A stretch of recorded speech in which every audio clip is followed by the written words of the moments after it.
All right, hello Tide fans. I'm Shawn Taylor, your host of Tide Talk, here with my buddy Jimmy. Got the Zoom screen here with Maurice Booth. Coming off a big win, kind of what we expected, guys. Maurice, I'm going to let you start out. Give me your analysis just out the chute. What'd you think?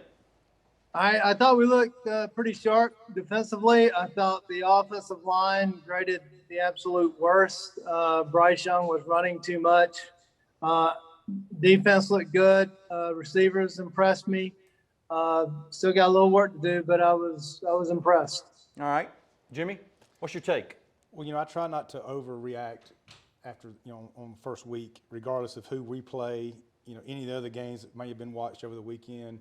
But with that being said, yes, I was impressed just like Mo was, especially on the defensive side. We played a ton of people and we didn't really have a big drop-off on that side of the ball, in my opinion. Obviously, you can look at the stats and see that even when we started subbing late in the game, and we still really dominated that side of the ball. Right. You're right, Mo. On the offensive side, I would definitely gave them the lowest grade of any unit. I thought they did some things well. As a matter of fact, if you didn't see it, our Darren Dalcourt actually was the offensive lineman of the week in the SEC, believe it or not. But with that being said, too, I did think that I wasn't as impressed as I was hoping I would be with that unit. We did some good things, but you're right, there was still some breakdown in pass blocking. And honestly, I didn't think we really had a push on when we tried to run the ball as well. But overall, I was extremely pleased and happy with how we performed. We say this all the time. Are we spoiled? We won 55-0. We pitched a shutout. And yes, it's tough. It's tough to tell. You're playing Utah State. We knew that it was going to be a big win. We all kind of predicted the score to be somewhat of what it was. But we start picking the little things. Look, at the end of the day, you pitch a shutout on the defensive side. Bryce Young's responsible for 6 touchdowns, if I'm not mistaken. 5, I know for sure. You got some young guys that got a lot of playing time. Kobe Prentice, everybody's kind of talking about him as a good-looking receiver. But, man, Jermaine Burton, Trayshawn Holden, those guys look good. Did we run the ball the way we're used to running the ball at Alabama? Probably not. But is that, just a product of trying to figure out the offensive line? I know we had a couple of swaps during the game. I think Saban even said we're just trying to figure out what the first 5 is going to look like. I don't know. I think, but, to me, the telltale sign is when your quarterback is your leading rusher, that's not always a good thing. And Bryce was running, which he has great scrambling skills. And I thought that he had to scramble too much against a Utah State defensive line that is nothing close to SEC caliber defensive line. I'm not being nitpicky here, but I think that was kind of obvious.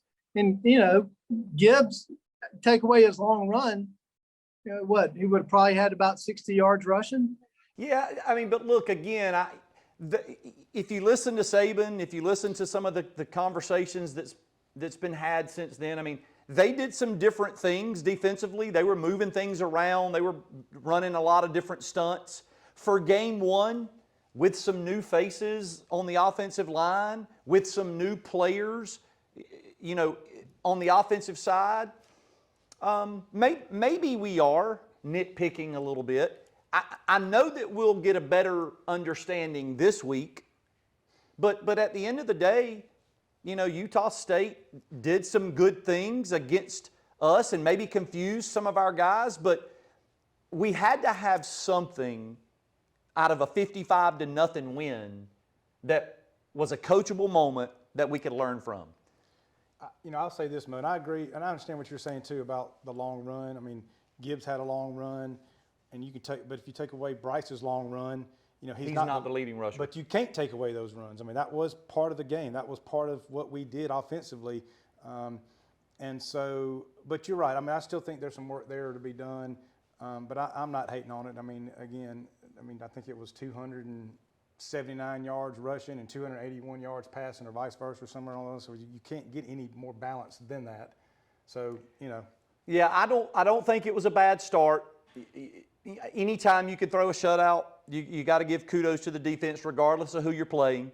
Breakdowns, you know, mental lapses, miscommunication, things that we've seen before, that we've talked about on this show before, that happens.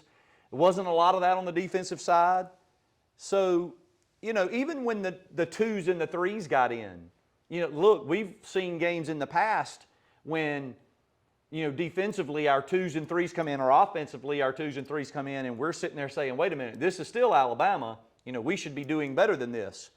And we really didn't give up a whole lot. So, you know, I'm pleased. I'm pleased with that win. Yes, I'm glad there's something to pick at. I'm glad there's something that Saban has to kind of harp on with respect to us growing and getting better, because we don't want to get complacent. We don't want to think that we're the greatest thing since sliced bread already after one game. Right? Yeah, exactly. Rat poison. You know. So I'm pleased with that. Sure, I'd love to see us hand the ball off and get 10 yards. If you talk to Sheriff Taylor, right, if we don't get 10 yards every time, then something's wrong. You know, he's terrible and he needs to be put on the bus. But that's just not going to happen. Somebody's not going to execute, or they're going to run a stunt that we just don't pick up. And hey, speaking of shutouts, you know, that was number 24 under Saban. And I think the next, and since Saban's 12. been in Alabama, the closest one to 14, is 12, I think. Or, yeah, 14. 14. I think it's maybe Ohio State. Yeah. But yeah, 24th shutout in Saban's tenure there at Alabama. Pretty impressive. Maurice, you know, you mentioned Bryce having to run around a lot, but as you said, the guy's pretty good with his footwork. He never looked like he was truly under pressure. Yes, he had to move, and yes, he had to run, but to me, looked like he was having fun out there in the backyard. He did. He was smiling the whole time. And I think one of the first things we said last year after his start against Miami is the fact that his footwork is phenomenal, and the fact that he can keep a play alive behind the line of scrimmage, and then also get rid of it with his feet set in perfect position. So I actually think, you know, coming into last week, I thought that C.J. Stroud had not to get away from it, but I thought he had the inside track to the Heisman just because of Southern bias and the fact that it's going to be hard for Bryce without two stud receivers like he had last year. However, after this week, to me, it's clear that Bryce is well ahead of the pack in how, I'm not going to say midseason form. It's like you can tell that he's worked during the offseason, and it showed. And I even thought he was a little bit faster. Yeah, I think it's a testament to him working on his craft. I mean, listen, the one thing that I love, and I pointed out a couple of times, the one thing that I love about him, he probably could run more, but he keeps his eyes downfield while he's moving in the pocket, and he's looking to get rid of the ball. You know, as a guy that used to play quarterback, you know, it's difficult to do that. And like you said, Maurice, and to have your feet set appropriately and to be able to throw a dime when you need to do it. And he does a really good job of that. Kind of different than Jalen Milroe, who when he pulls it down, he's looking for somebody to hit. Yeah. you know. Well, you know, speaking of Bryson, you're talking about moving his feet and setting up the throw. How about the play he made? It was early in the game where he avoided a sack, he shifted, he moved, and he looked down. He almost like threw kind of across his body or sidearm and just threw a dime to a guy that was covered and completed the pass. So I think, again, that's just kind of a prelude of what we're going to be seeing throughout the entire year, I think. Well, and I think he has put in the work with the younger receivers. I mean, they seem to have good chemistry, you know, good relationship, and that's going to be important. I mean, you know, the games will get tougher. We will have a bullseye on our back. So, yeah, no doubt we'll see how that tends to play out as we get some tougher competition. Maurice, we're gonna take a quick break. We're going to come right back because there's so much to talk about. I mean, the defense, like what we said, oh my gosh, I think they could be sick. But let's take a quick break. Hold your seats, Tide fans. Sunscreen. Say that again. I got to put on some sunscreen. Yeah, you may get burned out there. Hold your seats, Tide fans. We'll be right back with Tide Talk. I know Beam. I used to watch cartoons and sports on their TV, and now I use their internet. Take it from Javion Cohen, all SEC team offensive lineman.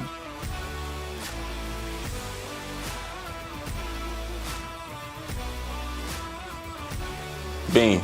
It's the choice of champions. Like Javion said, it is the internet choice of champions. Beam, bringing East Alabama more. All right, guys, we're back. Maurice, we were talking right there. We could talk a lot about the offense, but we all anticipated and the hype over the offseason about this defense, the stuff that Will Anderson said, the fact that, To'oa comes back, the fact that Moody decides not to enter the portal and come back and stay. Man, I think this defense has an opportunity to be extremely special. We saw a glimpse of that. You have to gauge whether Utah State was a quality, opponent to be able to compare to. But at the end of the day, if you watched the personnel and the ability that they have, man, we got a chance to be really good, Jimmy. And there's no doubt. Even regardless, you can say say what you want to about the competition, but even in years past, we've seen breakdowns against inferior opponents. We've seen mistakes made. We've seen missed tackles. And we didn't really see any of that over the weekend. And like I say, even when we had those second and third strings in there. And again, if you paid attention to what Saban had to say after the game about depth charts, of course, we may have seen our last depth chart. But I'm not so sure, again, man, when we have those quote-unquote twos in there, are they really twos? Yeah, who are the twos? So, again, man, this defense could be phenomenal. Again, stay away from those crazy injuries. But, man, I love the way they flew around and like I say, no missed tackles, no mistakes, and it was fun to watch. Maurice, what did you like about what you saw from the defensive perspective from Alabama? The team speed, absolutely loved how they swarmed. Any good defense that you go back and look in college or professional, it's always about the speed and making a collision when you get there. The one thing that Utah State did, and they were determined to keep Will Anderson and Dallas Turner off of him, was they were getting rid of the ball quickly. Then no matter what, they were going to let go of the ball. He wasn't going to be in a pocket. So that's why, some people will say, well, Anderson had 0 sacks. The defense had 0 sacks. That was designed by Gary Anderson, the coach at Utah State, to get rid of the ball quickly, don't hold on to it. So we saw that. I like the defensive back coverage. I like the disguises. I didn't really see that much miscommunication. I thought it was a well-oiled machine. Yeah, listen, when you hear Anderson talk about the preparation for the game, he said he held nothing back from his guys, that what he saw was exactly what he expected and what he saw on film. Even made the statement that he thought they were the best football team that he's ever seen in a set of pads. Listen, from the front seven to the cornerbacks to the safeties, I thought that we played a very clean football game, very organized. I didn't see a lot of guys looking to the sidelines going, hey, where's the call? Now, I know how you feel about Golding, but maybe one more year is giving him an opportunity, to do a better job of that. Because I know last year we talked numerous times about people looking over to the sideline going, what's the call? What's the call right before the ball snapped? I didn't see any of that Saturday night. Well, I do remember, I think it was the Tennessee game last year where there were 2 people sitting in the studio now that were making some comments about Golding. So I think, I think they've progressed, and I think there's a great, the communication is happening before the offense breaks the huddle. And when they do, from the other night, looked like everybody was in alignment. Now, Sarkisian is I've talked about last week, great offensive minds. He's one of them. Yeah. So I'm not worried about Ajay Hall or Billingsley, one of them's not suspended. That surprises me, not really. But somebody like Sark is going to do everything he can to throw you off your game pre-snap. And that's what we should be looking for and preparing for this week. Jimmy, do you think that we were more prepared, or we seemed more organized, more prepared because of the leadership that was on the field? Do you think that that has a lot to do with it? 100%. It's funny because I'm sitting here waiting my turn, and that's what I was about to say, was that I think a lot of that is the fact that we have so many returning guys with experience. Yeah. Whether they were starters or not last year, they still played a ton, and we have leadership at every single level. Yeah. And so really and truly, we shouldn't see any of those issues. Yeah. You know. I mean, Maurice, if you think about it, you know, you're talking about Will Anderson and DJ Dale on the front. You're talking about Henry To'oa and Moody as the linebackers. You're talking about Battle and Helams and Malachi Moore, and, you know, and Brian Branch. I mean, you know, you're talking about guys that have played from front to back, have played a lot of games, and they're very comfortable with the system. And it showed Saturday night. And again, not just because of Utah State, but just they were comfortable and confident in what they were doing. Well, you know, the thing about it is, like I said, it's the alignments, and it's the when they come out in their sets and do shifts, that you're, as an OC, a former OC that you are, you know that you want to get the defense just one player confused. Right. And that quarterback recognizes that, and the receiver recognizes it, and there you have a play. So I'm hoping that, based on experience, not that they have seen everything, but they're comfortable with everything, and they know at the snap of the ball what their responsibilities are. And I think we're seeing that. Yeah. I mean, I definitely think, you know, I was reading some stuff today, and it was just talking, you know, Sarkisian was talking about, you know, the guys on the back end make it, you know, tougher or make it easier for our guys on the front end, the front seven, because they cover so well. He even gave the term that they were sticky. They played sticky coverage. You know, I think that goes hand in hand. I think when those front seven are applying so much pressure on the quarterback, you know, our guys don't have to defend as long. They don't have to cover as long. So, man, this group seems to have the leadership that maybe they lacked in the past. They have a confidence level because everyone from the front seven to the safeties in the back, they all have a ton of game experience. They appear to be very confident in what they're doing and understanding the schemes, the defense. And man, Saturday will be a change. I mean, Sarkisian, as we've said, he's a mastermind offensively. He's going to do some stuff. You know, he knows us, but even Saban said, well, you know what, we know them too. But I'm interested to see how we kind of handle a different look, a guy that's considered an offensive mastermind. But I think this group has all the things that it requires to be One quality. more thing, they have an edge or a chip on their shoulder to not only do they know what they're doing, but they want to do it with a vengeance, and they want to do it. They want to show up in an angry attitude, and Right. they're going to know it. Heck, So sometimes that's half the battle.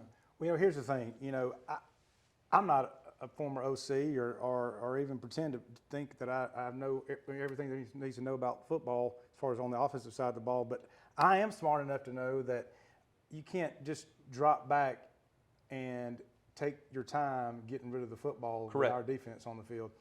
So I know Sarkisian's going to have something up his sleeve, but again, what is that going to be? I mean, 3 steps and throw, right? 3 steps and throw. I mean, what else can you do against this defense? So I am going to be curious to see how we, you know, what happens, what his game plan is going to be, and how we react to what we're going to see Saturday. And listen, at the end of the day, you got Saban, considered maybe the greatest coach of all time. You got Sarkisian, who's considered one of the best offensive minds in the country. And a buddy of mine used to always say whenever I was an OC and we used to talk about scheming and plans and all that stuff, at the end of the day, it ain't the X's and the O's, it's the Jimmys and the Joes. And I firmly believe that our Jimmys and Joes are some bad dudes. I mean, and like you said, playing with a vengeance, playing with a chip on their shoulder. So this coming weekend is going to be fun. We're going to take another quick break. Hold your seats, Tide fans. We'll be right back with Tide Talk. What is community? Is it a neighborhood? The businesses and homes inside it? Maybe community isn't just a place. Maybe it's a state of mind that when we care together, cheer together, we're closer to what really counts. At Beam, we're finding new ways to bring us all closer. And you'll find us right out there with you, because community is always on our mind. Beam, bringing East Alabama more. All right, welcome back, Tide fans. Jimmy, let me say something I think's really funny, but it's the truth. For years, when we would run the field goal unit out there, it was always hold your breath. Man, how does it feel knowing that when we run our field goal unit out there, it's pretty much... How does it feel knowing we got an All-American? Right. Make note of that, Sheriff Taylor. Yeah. And I mean, it's a good feeling, obviously. I mean, it was a little disappointing to run him out there in that first series, of course, but knowing, I mean, having the confidence in him and that whole unit, I mean, it speaks volumes. And if we are in a close game down the road, then it feels, it's a good feeling knowing that we've got somebody that we can be confident in. Yeah, I mean, listen, think about all the years that, man, we would have a good drive and it get, delayed for whatever reason, defense played really well or we just messed ourselves up or what have you, and we had to kick or attempt a field goal and we weren't really sure. I mean, it was 50-50. And now, dude, it's almost like this joker is going to make every field goal. I mean, the first one he kicked in the first possession, I think it was 45 yards, and it was like it was nothing. I mean, it was no question for me. I mean, they lined it up, and I'm like, well, this is 3 points. I mean, it's good to have because there are going to be those times where you don't play your best. There are going to be those games where the defense plays really, really well, and now you're having to really step your game up, and 3 points is going to be important. So, Maurice, as we were talking about, just the confidence in special teams, doesn't that give you at least if something does break down, there's some confidence that we can at least get some points out of it? It's the first time in a long while that I feel like that when we run a kicker out there that there's, it's a good chance we're going to make it, and there's not holding your breath and crossing your fingers like before. Right, and looking at the TV this way, I mean, there's so many years that's taken place, and of course, if you talk to my brother, he's just been adamant that that's going to end up beating us. Now, it hasn't. We've been able to sustain and make progress through that, but it sure is way better than the feeling that I've had in the past as it relates to the and whether kick in it's the by game. design or not, all his kickoffs were out of the end zone, Right. through the end zone. It was one of those high ones where They have to fair catch it or have a chance to return. So, highly impressed. Of course, on the reverse of that, or the opposite side of the field of that is our punter. There's a lot of talk about our punting, and it's been as bad as it's been in a long time over the last 2 or 3 years. And first punt of the game, 51 yards. When's the last time we punted one for 51 yards? It's been a long time. I'm having a brain lapse on our punter, the guy that was so good. Scott. Yeah. I mean, it's been since him. Yeah. Well, and of course, too, we did have one blocked, which can't happen. And I know if we're going to nitpick, then we can definitely nitpick about that punt being blocked. But the fact that the first one he got off was 51 yards, I'm like, wow. Yeah. Really, that put a smile on my face Yeah. as much as anything did on Saturday, honestly. And Jimmy, since you mentioned that, and it could be just something for some confidence for his team. But Anderson said, if we punted twice, they were going to get one of them. Well, we punted twice, and they got one of them. Now, he said that after the fact, but at the end of the day, they did get one. So I guess he can boast about that. But it is something that we'll have to clean up because, like you said at the break, Jimmy, in a big game, that hurts. And I'm sure it's been addressed this week, today being Tuesday. So, yeah. I'm sure it's being addressed. I have no doubts. I mean, again, when you win 55-0, and as we've talked about throughout this show, things looked as clean as they did. You got to find something to coach them about, and that's a spot that I'm sure, were coached on over the past few days, no doubt about it. Let's talk about this Saturday. Jimmy, we're going into. I'm sorry, I'm looking there, Jimmy. We're going into Texas. Sarkisian, former coach. A lot of conversation about he knows us and we know them and yada yada.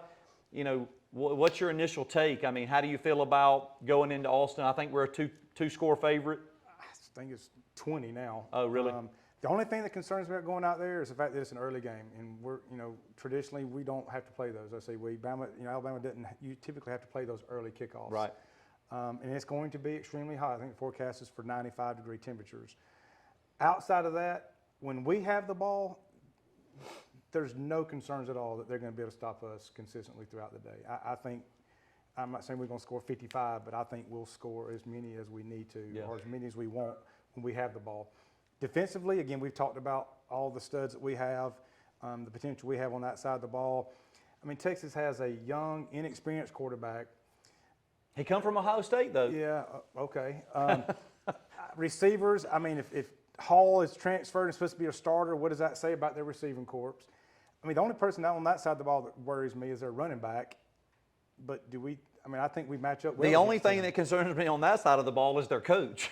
Well, that too, I guess. I'm not, from a player personnel perspective, I'm not scared at all. What are your thoughts, Mo? Everything in Texas is big, including this line. So I don't mean their offensive defensive line. I mean the betting line. There's nothing really. I'm not. He left Ohio State for a reason because he couldn't start. Competition. And he may be okay or whatever. I don't think he's going to get a chance to show that on Saturday. And if your forte is running the ball, then I like our chances defensively. I think it's a cover for Bama pretty easily. Yeah, I'll be honest. I'm anticipating that, it's kind of like back when Florida State was number 3, I think, and we were number 1, and we were opening the season with them. I think everyone's hyping this game up so that there's a ton of viewers and there's more hype than there really is, because I honestly just believe that we are the better coached, better talented on both sides of the ball team, and I believe it is definitely a cover for Alabama. I believe we cover without a problem. Right. Yeah, I mean, I agree. I think we cover. I know I guess we're maybe getting close to our predictions. I mean, I think we'll, like I say, I'm looking at a 45-10 or 48-10 kind of game if we're throwing our predictions out there. Maurice? Bryce throws for over 300. Bryce throws for over 300. Yes. Is that because we're going to have to throw the ball, Maurice, or that just because that's what we're going to see and that's what we're going to take? Because that's what we want to do. Yeah. We'll do everything we want. I don't think, remember last year when I said we're playing Miami, there's no there.